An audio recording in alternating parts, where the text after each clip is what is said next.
Dengar Buku Official mempersembahkan Aku Tersentuh Cinta, karya Arif Rahman Lubis. Diterbitkan oleh Teladan Publishing, Gading Regensi Soekarno-Hatta, Bandung. Dibacakan oleh Faris Olis. Selamat mendengarkan.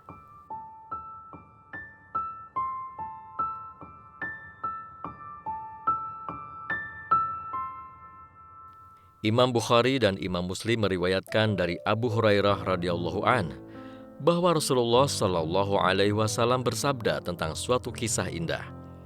Bagaimana Allah memiliki skenario mempertemukan putra-putri hambanya yang soleh dalam ikatan pernikahan. Mari kita simak kisah indah ini. Suatu hari, seorang laki-laki membeli sebidang tanah kepada seseorang. Ternyata di dalam tanahnya terdapat seguci emas. Lalu berkatalah orang yang membeli tanah itu kepada sang penjual tanah, "Ambillah emasmu, sebetulnya aku hanya membeli tanah darimu, bukan membeli emas." Si penjual tanah berkata kepadanya, "Saya menjual tanah kepadamu berikut isinya." Dikarenakan tidak mencapai kata mufakat, akhirnya keduanya menemui seseorang untuk menjadi hakim. Kemudian berkatalah orang yang diangkat sebagai hakim itu, "Apakah kamu berdua mempunyai anak?" Salah satu dari mereka berkata, "Saya punya seorang anak laki-laki." Yang lain berkata, "Saya punya seorang anak perempuan." Kata sang hakim, "Nikahkanlah mereka berdua dan berilah mereka belanja dari harta ini, serta bersedekahlah kalian berdua."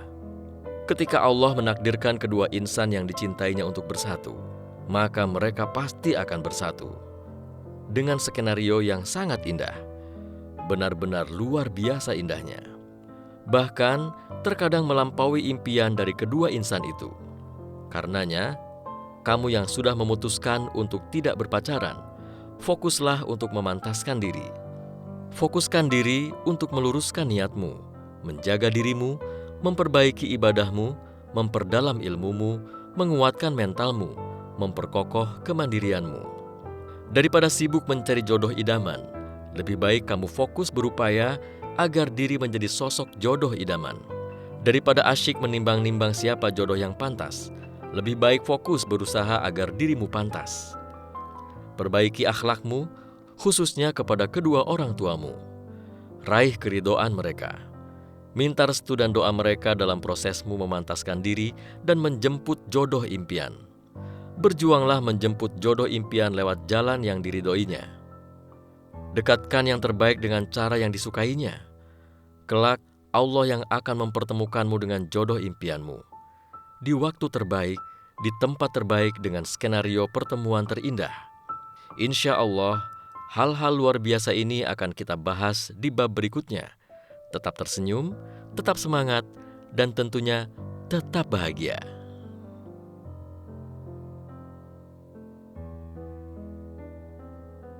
Jika hatimu tersentuh cinta. Saat kau pejamkan mata, mungkin yang terlihat adalah senyumnya. Atau saat kau perhatikan tenang air telaga, ada bayangnya bertahta di sana. Pun saat kau pandangi senja, indahnya langit hanya menjadi pengantar semua tentangnya.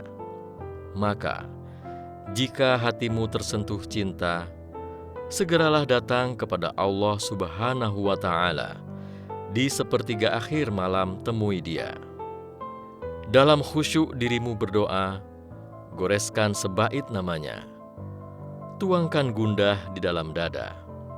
Kepada Dia yang mencintaimu begitu luar biasa. Istikharah, mintalah pilihan yang terbaik kepadanya. Duhai engkau yang tersentuh cinta, ketahuilah, Allah lebih sayang padamu dibandingkan ibumu sendiri. Maka, ceritakan semua kepadanya. Takkan mungkin tulus doamu disia-siakan olehnya. Jika hatimu tersentuh cinta, berdoalah. Berdoalah seperti doa seorang soleh yang hatinya pernah dilanda cinta. Ya Allah, jika aku jatuh cinta, cintakanlah aku pada seseorang yang melabuhkan cintanya padamu, agar bertambah kekuatanku untuk mencintaimu. Ya Muhaimin, jika aku jatuh cinta, jagalah cintaku padanya, agar tidak melebihi cintaku padamu. Ya Allah, jika aku jatuh hati, izinkanlah aku menyentuh hati seseorang yang hatinya tertaut padamu, agar aku tidak terjatuh dalam jurang cinta semu. Ya Rabbana, jika aku jatuh hati, jagalah hatiku padanya, agar tidak berpaling darimu. Ya Rabbul Izzati, jika aku rindu, rindukanlah aku pada seseorang yang merindui syahid di jalanmu. Ya Allah, jika aku rindu, jagalah rinduku padanya, agar tidak lalai aku merindukan surgamu. Ya Allah, jika aku menikmati cinta kekasihmu, janganlah kenikmatan itu melebihi kenikmatan indahnya bermunajat di sepertiga malam terakhirmu. Ya Allah, jika aku jatuh hati pada kekasihmu, jangan biarkan aku tertatih dan terjatuh dalam perjalanan panjang menyeru manusia kepadamu. Ya Allah, jika kau halalkan aku merindui kekasihmu, jangan biarkan aku melampaui batas sehingga melupakan aku pada cinta hakiki dan rindu abadi hanya kepadamu. Ya Allah, Engkau mengetahui bahwa hati-hati ini telah berhimpun dalam cinta padamu, telah berjumpa pada taat padamu, telah bersatu dalam dakwah padamu, telah berpadu dalam membela syariatmu. Kukuhkanlah ya Allah ikatannya, kekalkanlah cintanya, tunjukilah jalan-jalannya, penuhilah hati-hati ini dengan nur-Mu yang tiada pernah pudar. Lapangkanlah dada-dada kami dengan limpahan keimanan kepadamu dan keindahan bertawakal di jalan-Mu. Indahnya pacaran setelah pernikahan. Karena kau menjaga, maka Allah yang akan menjaga cinta di jiwa kepada pasangan halalmu sampai usia senja. Sebab kau mencintai karenanya, maka Dia yang akan merawat cinta itu sampai ke surga. Karena kau menahan menyatakan cinta, melainkan setelah akad kau ucapkan cinta, memegang ubun-ubunnya sambil lirih menangis mengucap doa, wahai Allah, sesungguhnya aku memohon kepadamu kebaikannya dan kebaikan dari apa yang Engkau berikan kepadanya. Maka Allah membuat kebersamaanmu dengannya penuh kebaikan dan cinta. Karena kau menghindari bermesra berdua, melainkan setelah akad, kau dan dia sholat berdua di hadapan Allah Ta'ala. Maka setelahnya, berduamu dengan pasanganmu adalah sesuatu yang diridhoinya. Duhai engkau yang tersentuh cinta, dekati dengan mendekat kepada pemiliknya. Jalani hari dengan kesabaran untuk menjaga. Niscaya Allah berikan keindahan laksana surga dalam bahtera rumah tangga yang dibina.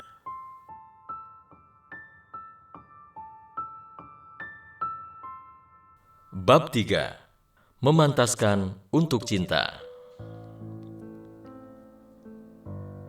Jawaban doa-doaku adalah kamu.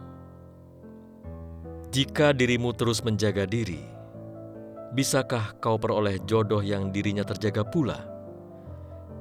Jika engkau tak henti memperbaiki ibadah, bisakah kau peroleh jodoh yang ibadahnya baik pula? Jika kamu tak jemu memperindah akhlak, bisakah kau peroleh jodoh yang akhlaknya mulia pula? Bisa, insya Allah bisa. Allah yang menjanjikan. Siapa yang lebih benar janjinya selain Allah?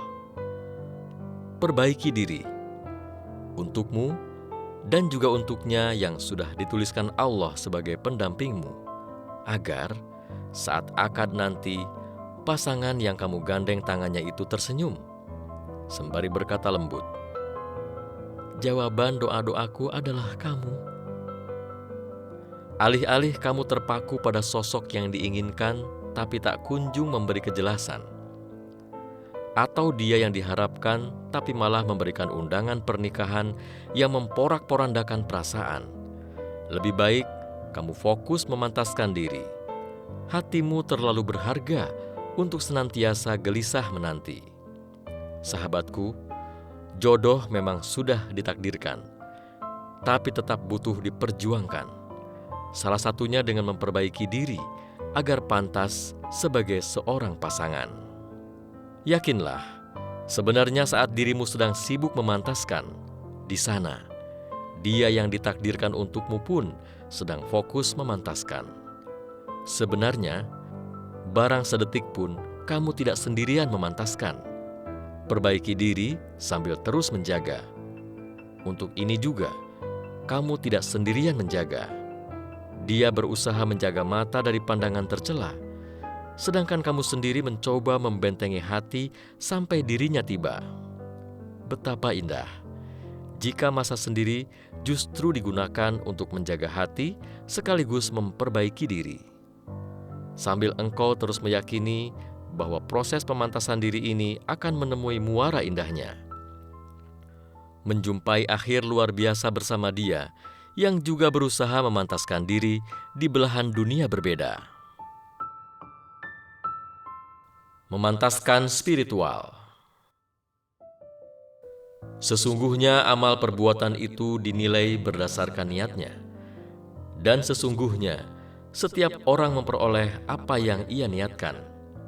Maka, barang siapa yang hijrahnya diniatkan kepada Allah dan Rasul-Nya, maka nilai hijrahnya kepada Allah dan Rasul-Nya.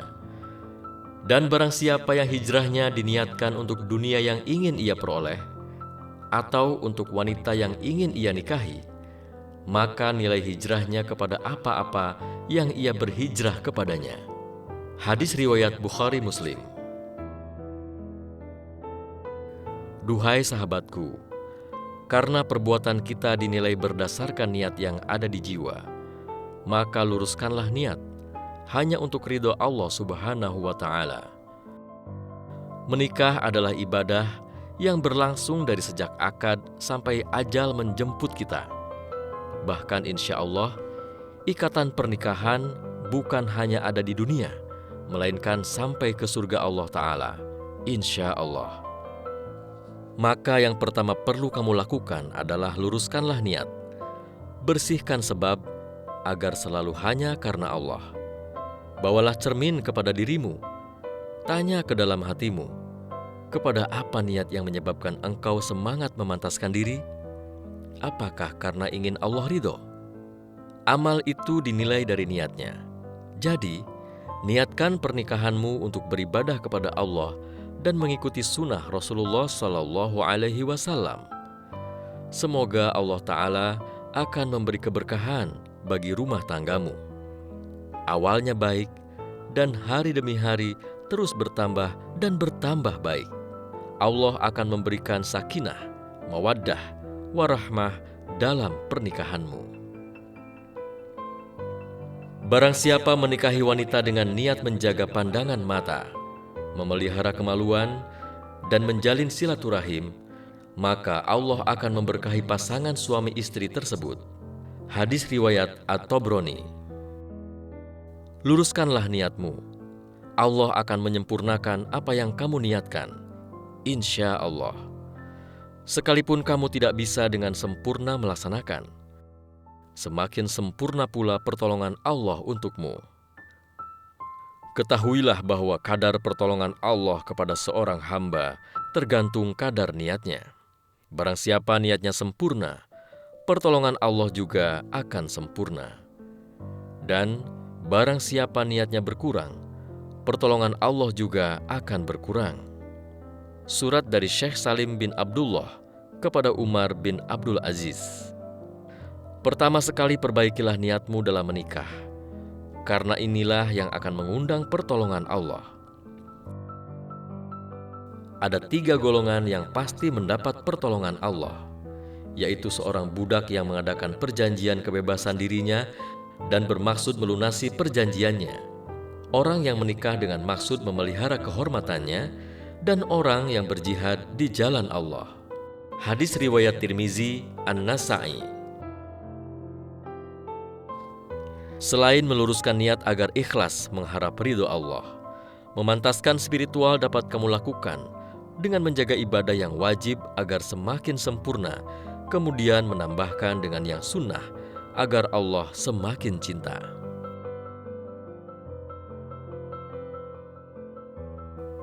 Hambaku senantiasa mendekatkan diri kepadaku dengan suatu perbuatan yang aku sukai, seperti bila ia melakukan yang fardu yang aku perintahkan kepadanya. Hambaku senantiasa mendekatkan diri kepadaku dengan amalan-amalan sunnah hingga aku mencintainya.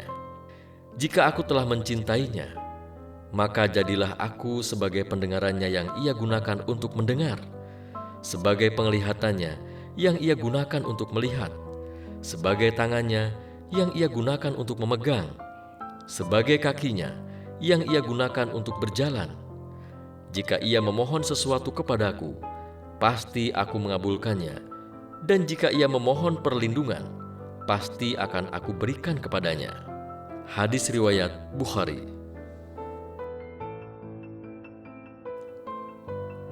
Maka perbaikilah terus sholat kita. Inilah amalan yang pertama kali dihisab kelak. Bahkan dikatakan, jika sholat kita baik, maka baik pula lah amal kita yang lainnya. Dan jika sholat kita jelek, maka jelek pula yang lainnya. Semoga Allah memberikan kita hidayah untuk sholat dengan baik di awal waktu berjamaah di masjid. Masya Allah. Diberi hidayah untuk menyempurnakan sholat kita merupakan nikmat yang luar biasa. Saat dinginnya subuh, dirimu mengambil air wudhu untuk bersuci. Kamu keluar menuju masjid. Tersenyumlah, ucapkanlah Alhamdulillah. Betapa Allah yang maha baik telah memilihmu dan memberimu hidayah untuk bisa sholat subuh. Begitupun dengan zuhurmu, asarmu, maghribmu, isyakmu. Maka perbaiki terus puasa kita. Betapa besar pahalanya, karena langsung dihitung dan balasannya spesial diberikan oleh Allah Subhanahu wa Ta'ala. Dalam hadis qudsi, Allah berfirman, "Setiap amal anak Adam untuknya, kecuali puasa. Puasa itu untukku, dan aku yang akan membalasnya." Hadis riwayat Bukhari. Betapa puasa membantu mengendalikan hawa nafsu kita, menyehatkan raga kita. Betapa puasa dapat memberi kita syafaat di hari akhirat. Bahkan Allah menyiapkan Ar-Rayyan, sebuah pintu surga khusus bagimu yang gemar berpuasa. Maka perbaiki terus zakat kita, yang mensucikan dan membersihkan diri. Zakat adalah kesucian kita. Sedekah adalah kekayaan kita. Betapa Allah maha baik. Allah yang memberikan kita rezeki. Dia pula memberikan kita hidayah untuk zakat dan sedekah. Dan dengannya Dia memberikan balasan berpuluh bahkan beratus kali lipat. Seumpama sebutir benih yang menumbuhkan 7 tangkai, dan setiap tangkai ada 100 bijinya. 700 kali lipat. Betapa besar lipat ganda dari Allah untuk kita. Ia yang maha kaya, maha pemberi, dan maha mengaruniakan rezeki. Maka berusahalah jika mampu melaksanakan haji kita, umroh kita. Kalaupun belum bisa sekarang, minimal mulai dengan menabungnya. Betapa diri ini rindu sekali ingin ke Haramain, 2 tanah suci. Tanah yang dirindukan, tanah yang dicintai, tanah yang selalu menghiasi mimpi-mimpi terindah seorang hamba. Tanah yang selalu terucap dalam doa kita. Ya Allah, mudahkanlah kami untuk beribadah haji dan umroh. Amal wajib yang selalu kita jaga insya Allah akan menjadi pendekat kepada Allah. Dan kita berusaha bersungguh-sungguh menambahkan dengan yang sunnah sehingga Allah cinta. Dan jika Allah cinta, maka Allah akan menjaga kita. Pendengaran kita dijaga, penglihatan kita dijaga, tangan kita dijaga pula, dan kaki kita dijaga langkahnya. Maka insya Allah, Allah akan membaguskan akhlak kita. Yang masuk dari mata dan pendengaran kita, Allah jaga.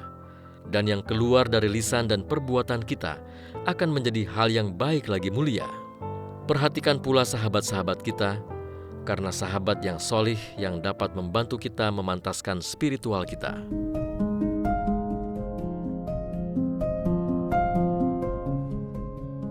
Dengarkan bagian selanjutnya hanya di channel Dengar Buku.